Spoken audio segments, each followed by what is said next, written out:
يلا يا حبايبي كده هنعمل بقى ايه حبة مهلبية كده عشان نحلوا بعد الفطور. مهلبية بايه باللاني فرزاه معاكم قبل كده البرتقال والجزر ماشي. كده حطيت معلقتين نشا هنا ومعلقتين نشا هنا ماشي. اها حطيت هنا نص وهنا نص كمان ماشي. حبة مهلبية هعملها لكم زي العسل، مهلبية جميلة. هعمل ايه ميكس مع بعضه، معلقتين سكر معلقتين سكر. جينا حطينا تاني على فكرة، لقيناه دلع شوية. فان شاء الله كده احطهم على النار الاتنين، اشغل ايديا فيهم الاتنين، او بنتي تقف معايا تعمل ناحية ونعمل حلة وهي تعمل حل. فاحنا بقى ايه عايزين يعني حاجة كده حلوة، يعني مش لازم كله يعني كنافة وقطايفة. القطايف والكنافة احنا عاملين واكلين يعني، بس احنا عايزين ايه مهلبية كده، كل عيل ياخد طبق مهلبية وخلاص. اهو يا حبيبي معايا المهلبية بقى لغاية لما ايه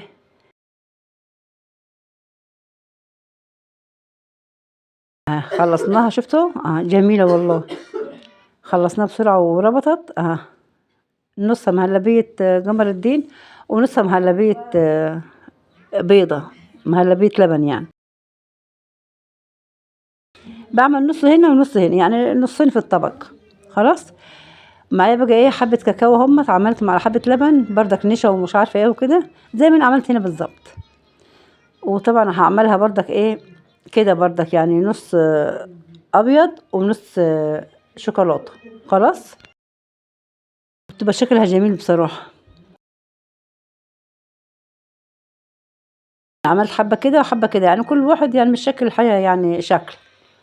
وشكلتهم وخلتهم زي الفل همت ونعملوا وخلصناهم. صبينا يا حبايبي المهلبية في الأطباق اهيت، وعملناها اهيت وصبيناها يا حبايبي خلصنا.